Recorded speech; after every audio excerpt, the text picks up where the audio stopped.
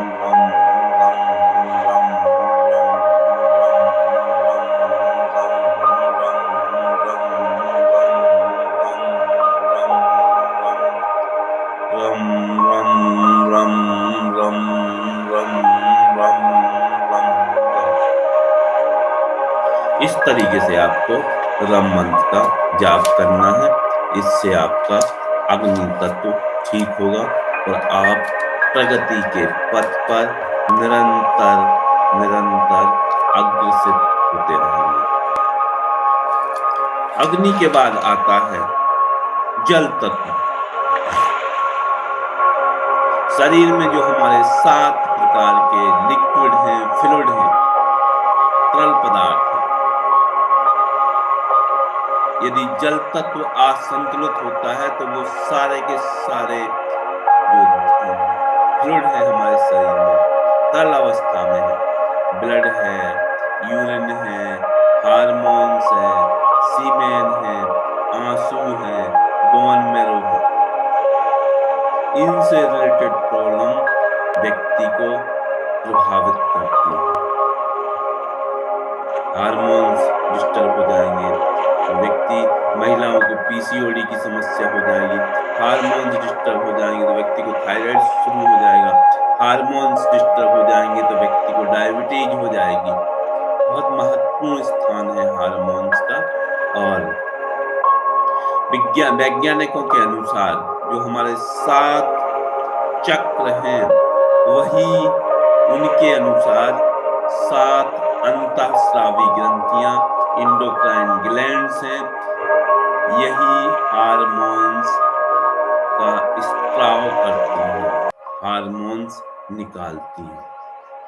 तो जल तत्व, जिन लोगों का जन्म शाम को यानी दोपहर के बाद 3 बजे से लेके 7 बजे तक हुआ है, 3 से 7, 4 घंटे के दरमियान हुआ है,